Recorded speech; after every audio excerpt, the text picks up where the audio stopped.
Hello students, welcome to my channel. तो आज हम लेकर आए हैं क्लास 10th के लिए। आप सभी की एग्ज़ाम बहुत निकट है, इसलिए फटाफट इनकी तैयारी करते रहिए। और आपके से जो मैंने वादा किया है, कोशिश करूँगी कि ये सारी ही चीज़ें आपको दे पाऊँ। तो आज भी मैं कुछ ऐसा ही लेकर आई हूँ जो आपके एग्ज़ाम में मदद करने वाला है। आज का हमारा टॉपिक आप देख रहे हैं class 10th Hindi course B का है। कोर्स बी की हमारी बुक चल रही है स्पर्श भाग 2। इसके गद्य खंड का अध्याय है अब कहाँ दूसरे के दुख में दुखी होने वाले। ये चैप्टर लिखा है निदा फाजली जी ने। इस पूरे चैप्टर में उन्होंने कई बहुत ही महान व्यक्तित्वों के बारे में बताया है और साथ ही साथ उन्होंने अपनी माँ से संबंधित कुछ बातें भी हमें बताई हैं और आज का समय और पुराने समय में बहुत सारे अंतरों को भी दर्शाया है। तो ये पूरा पाठ हमने पढ़ा हुआ है, लेकिन आज हम क्या पढ़ने वाले हैं? आज हम देखने वाले हैं बहुविकल्पीय प्रश्न। हम सभी को पता है कि हमारा जो एग्ज़ाम आएगा उसमें ऑब्जेक्टिव और सब्जेक्टिव दोनों ही तरह के प्रश्न आ रहे हैं। तो इनकी प्रिपरेशन बहुत ज़रूरी है। इसीलिए आज हम क्या कर रहे हैं, हम जो भी पाठ हमारा ये है यानी कि अब कहाँ दूसरे के दुख में दुखी होने वाले, इसके हम गद्यांश आधारित बहुविकल्पीय प्रश्न को करेंगे और साथ ही साथ संपूर्ण पाठ आधारित बहुविकल्पीय प्रश्नों को भी करेंगे।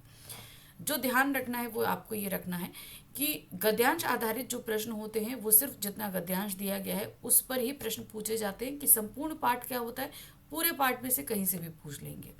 तो आपके एग्जाम में जो आता है गद्यांश 1 आता है और जो संपूर्ण पाठ आधारित प्रश्न आते हैं वो सिर्फ 2 आते हैं। तो मतलब बहुविकल्पीय जो हमारे हो गए वो टोटल गद्य खंड से आपके 7 प्रश्न आएंगे, लेकिन कहाँ से पूछे जाएंगे नहीं पता होता, इसलिए तैयारी तो करनी पड़ती है। तो चलिए शुरू करते हैं। सबसे पहला जो गद्यांश आ रहा है वो देखिए हमारे पास, क्योंकि हमने जैसे कहा कि हम पहले गद्यांश आधारित प्रश्नों को ही करेंगे, तो गद्यांश करते हैं। कई सालों से बड़े बड़े बिल्डर समुद्र को पीछे धकेल कर उसकी जमीन को हथिया रहे थे। बेचारा समंदर लगातार सिमटता जा रहा था। पहले उसने अपनी फैली हुई टांगें समीटी, थोड़ा सिमट कर बैठ गया, फिर जगह कम पड़ी तो उकड़ उकड़ बैठ गया, यानी उकड़ बैठ गया पैर समेट के। फिर खड़ा हो गया, जब खड़े रहने की जगह कम पड़ी तो गुस्सा आ गया।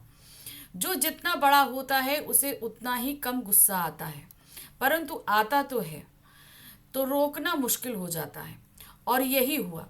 उसने एक रात अपनी लहरों पर दौड़ते हुए 3 जहाज़ों को उठाकर बच्चों की गेंद की तरह 3 दिशाओं में फेंक दिया। एक जो है आपके क्या कहते हैं वर्ली के समंदर के किनारे आकर गिरा, दूसरा बांद्रा के में काटर रोड के सामने औंधे मुंह और तीसरा गेटवे ऑफ इंडिया पर टूट फूट कर सैलानियों का नज़ारा बना। बावजूद कोशिश वे फिर से चलने फिरने के काबिल नहीं हो सके, यानी कि उन जहाज़ों को जो फेंका तो वो दोबारा चलने फिरने के लायक नहीं रहे। अब इस पे आधारित हमारा बहुविकल्पीय प्रश्न है। पहला प्रश्न है, प्रस्तुत गद्यांश के पाठ के लेखक और नाम का बताइए। तो यहाँ पर तो हम अलग अलग अध्याय से कर रहे हैं, तो हमें पता है कि भाई ये चैप्टर कौन सा है और इसके राइटर कौन है, लेकिन एग्जाम में जब आएगा तो वो चैप्टर आधारित नहीं रहता, हमें उसके लिए तैयार रहना पड़ता है। तो चलिए देखते। तो हमको पता है कि ये है हमारा अब कहाँ दूसरे के दुख में दुखी होने वाले निदा फाजली जी का, तो नंबर 4 पे लगा देंगे। नेक्स्ट है, लेखक ने धरती को किस किस की बताई है? नदियों, समुद्रों की, मनुष्यों की, पशु पक्षियों की, ये सभी की। तो सभी की होती है ये धरती, सिर्फ मनुष्यों की नहीं है। मनुष्य अपने पैर बहुत पसारते जा रहे हैं, लेकिन इसका मतलब ये नहीं है कि सिर्फ उसी की है। पहले की अपेक्षा आज की जीवन शैली में क्या अंतर दिखाई पड़ता है? अब जीवन छोटे छोटे डिब्बे जैसे घरों में सिमटने लगा है। अब जीवन बड़े बड़े ढलानों आंगनों में सिमटने लगा है। अब जीवन अच्छी रूपरेखा में सामने आई है। अब जीवन विस्तृत होने लगा है। तो क्या है? अब जीवन छोटे छोटे डिब्बे जैसे घरों में सिमटने लगा है। संसार के टुकड़े बंटकर एक दूसरे से दूर होने का क्या कारण है? बढ़ती स्वार्थ भावना, आपसी प्रेम का अभाव, पारस्परिक सौहार्द की कमी होना या उपरोक्त सभी। तो ये सारे ही कारण हैं। अब हमारे सामने आ रहा है कथन और कारण पे संबंधित प्रश्न। कथन पढ़िए फिर कारण देखिए। कथन है, समुद्र को ऐसा गुस्सा आया कि उसने सब कुछ तहस नहस करके रख दिया। तो ये तो सही है, आया था उसे गुस्सा। समुद्र ने 3 जहाजों को गेंद की तरह उठाकर बाहर फेंक दिया। वे इतना चकनाचूर हो गए कि फिर यात्रा के लायक ना बचे। तो देखिए, उसने जो बात कही है कि हाँ समुद्र को गुस्सा आया, ये बात सही है। और उसने गुस्से गुस्से का कारण यहाँ नहीं बता रहा है, गुस्से का नतीजा बता रहा है। ठीक है, ध्यान रखना। उसे गुस्सा क्यों आया इसका कारण नहीं बताया गया है, गुस्से आने का नतीजा बताया गया कि गुस्से के बाद उसने क्या किया। तो इस कंडीशन में हम यहाँ देख रहे हैं कथन ए सही है किंतु कारण आर इसकी गलत व्याख्या कर रहा है। अगला गद्यांश है, दुनिया कैसे वजूद में आई, पहले क्या थी, किस बिंदु से इसकी यात्रा शुरू हुई, इन प्रश्नों के उत्तर विज्ञान अपनी तरह से देता है, धार्मिक ग्रंथ अपनी अपनी तरह से। संसार की रचना भले ही कैसे हुई हो लेकिन धरती किसी एक की नहीं है। पंछी, मानव, पशु, नदी, पर्वत, समंदर आदि भी इसके बराबर के हिस्सेदारी है। यह और बात है कि इस हिस्सेदारी में मानव जाति ने अपनी बुद्धि से बड़ी बड़ी दीवारें खड़ी कर दी हैं। पहले पूरा संसार एक परिवार के समान था, अब टुकड़ों में बंटकर एक दूसरे से दूर हो चुका है। पहले बड़े बड़े दालानों आंगनों में सब मिलजुल कर रहते थे, अब छोटे छोटे डिब्बे जैसे घरों में जीवन सिमटने लगा है। मानव के धरती पर अधिकार जमाने के कारण संसार छोटे छोटे टुकड़ों में बंट गया। बढ़ती हुई आबादी ने समंदर को पीछे सरकाना शुरू कर दिया। तो ठीक है, जो अभी हमने गद्यांश पढ़ा था वो उसके पहले का ये पार्ट हमने यहाँ पर पढ़ा है। देखिए क्या है, गद्यांश के अनुसार पृथ्वी किसी एक की नहीं परंतु एक दूसरे में बटी गई है। इसका कारण क्या है? मनुष्य बुद्धि का है, देवताओं का है, पशु बुद्धि का है या उपरोक्त सभी का है। तो पृथ्वी जो है एक की नहीं परंतु एक दूसरे में बहुत सारे लोगों में बट गई है, इसका कारण है मनुष्य बुद्धि। धरती किसी एक की नहीं, लेखक ने ऐसा क्यों कहा है? क्योंकि इस पर केवल मनुष्य का अधिकार है, क्योंकि सभी जीव एक समान नहीं हैं, क्योंकि धर्म ग्रंथ में इस बात का वर्णन किया गया है, क्योंकि इस पर प्रत्येक जीव का समान अधिकार है। तो ये बात उन्होंने इसलिए कही है क्योंकि इस धरती पर प्रत्येक जीव का समान अधिकार है। तीसरा प्रश्न देखिए, कूट आधारित है। यहाँ पर 4 वक्तव्य है और नीचे कूट के हिसाब से हमें इन्हें सही करना है। निम्नलिखित में से कौन सा वाक्य मानव द्वारा प्रकृति के कार्य क्षेत्र की ओर संकेत करता है? मानव द्वारा प्रकृति के कार्य क्षेत्र की ओर संकेत कर रहा है। ठीक है, मानव, पक्षी, पशु सभी ई की धरती में बराबर हिस्सेदारी है, ये से कार्य क्षेत्र नहीं बता रहा है। पहले संसार एक बड़े संसार के समान था, नहीं। पहले के दालान आंगन सब सिमट कर छोटे छोटे से हो गए हैं, ये भी नहीं है।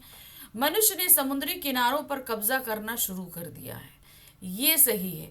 यानी कि प्रकृति पर मानवों का जो कार्य क्षेत्र हो रहा है, जिस तरीके से वो उसे अपना कार्य क्षेत्र बनाते जा रहे हैं, ये इस चीज के बारे में बता रहा है, यानी कि नंबर 4।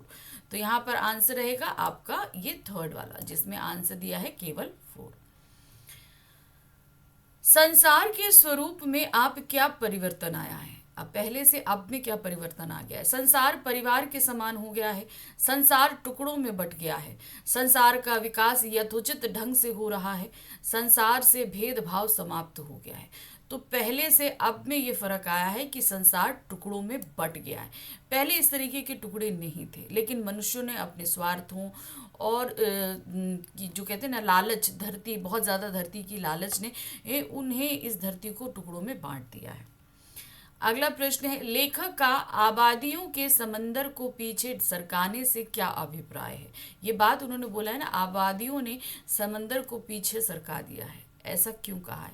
समंदर को सुखाकर उसकी धरती का उपयोग करना, समंदर के पानी का स्तर कम करना, मनुष्य द्वारा समंदर में घर बनाया जाना या उपरोक्त में से कोई नहीं।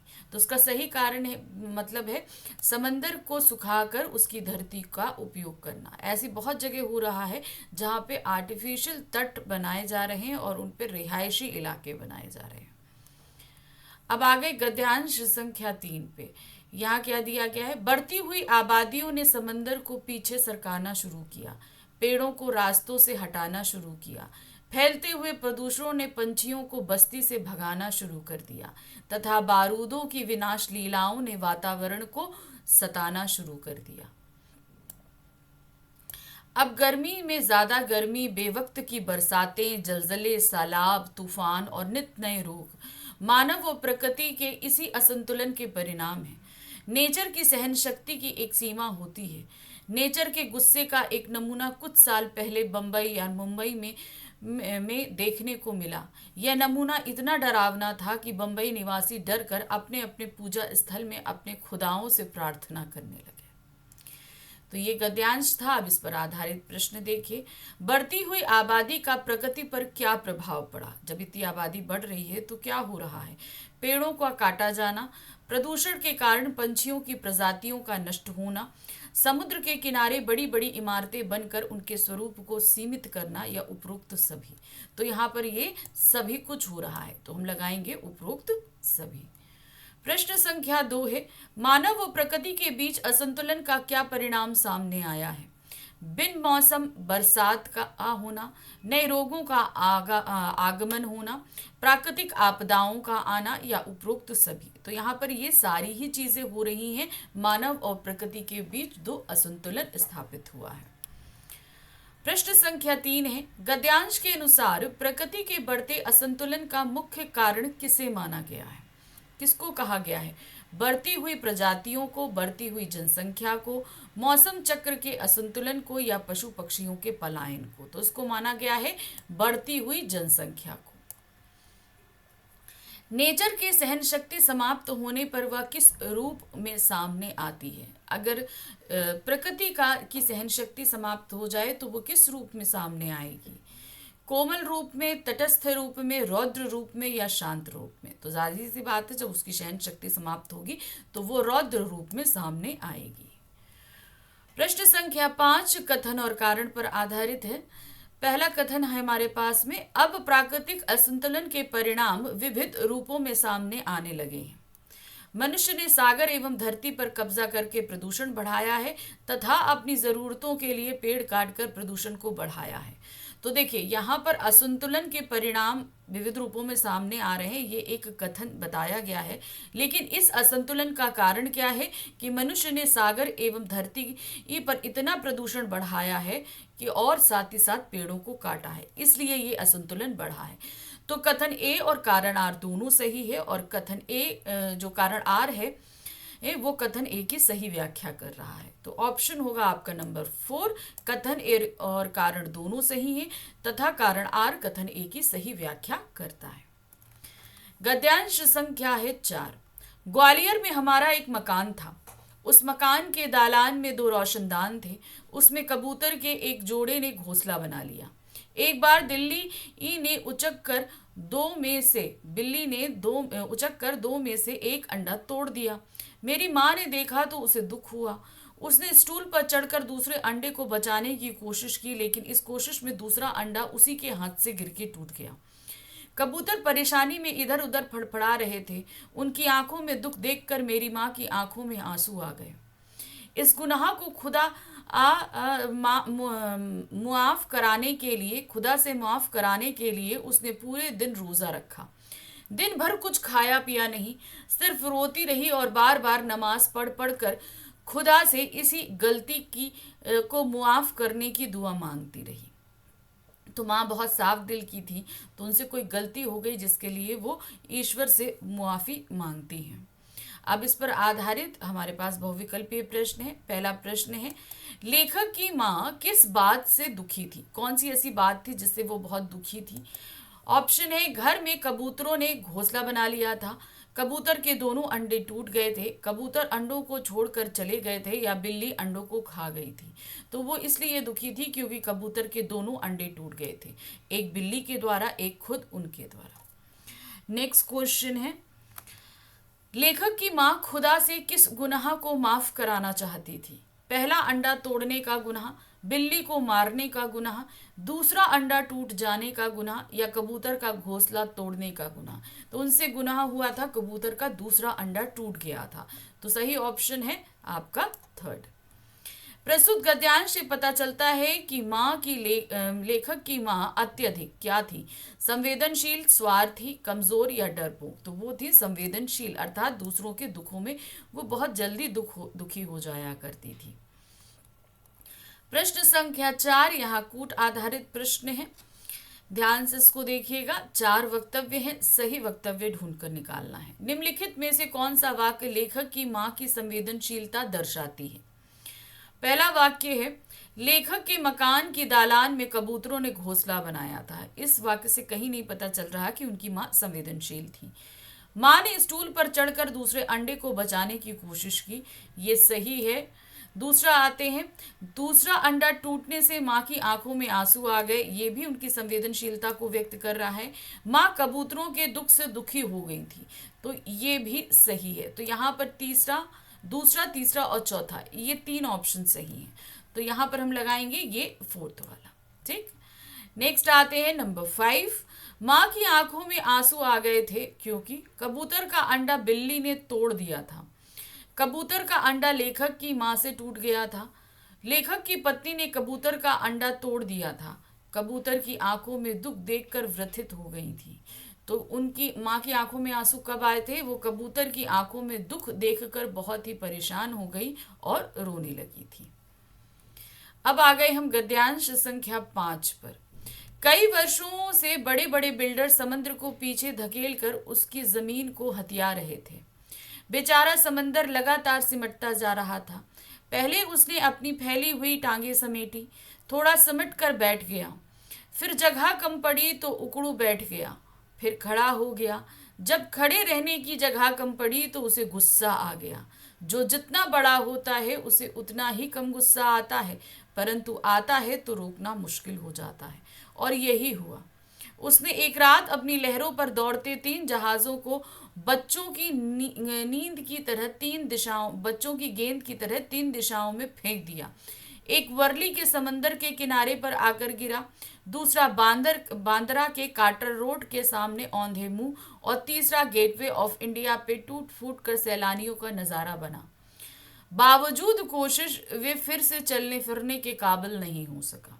तो ये गद्यांश अभी हमने पढ़ा था, उस पर आधारित प्रश्न थे, लेकिन यहाँ पर कुछ अलग प्रश्न है। देखिए, समुद्र के सिमटते जाने का क्या कारण था? पानी की कमी होना, समुद्र के किनारे बिल्डरों द्वारा नई इमारतों का निर्माण करना, समुद्र के किनारों को पानी ना मिल पाना, जमीन का अतिक्रमण। तो इसका सही कारण जो गद्यांश में बताया गया है वो है समुद्र के किनारे बिल्डरों द्वारा नई इमारतों का निर्माण करना।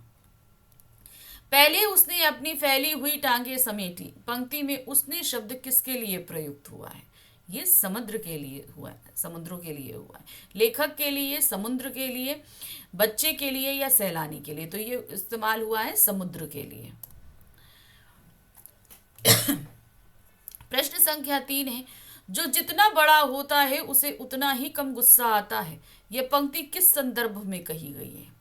सहनशीलता के, प्रेम के, अपनत्व के या अभिमान के? तो ये किस संदर्भ में कही गई है? सहनशीलता के। अर्थात समुद्र के अंदर बहुत सहनशीलता होती है, वो अपनी सारी बातों को सहन करता रहता है, लेकिन जब उसकी सहनशीलता की लिमिट हटती है तो उसे बहुत तेज गुस्सा आता है।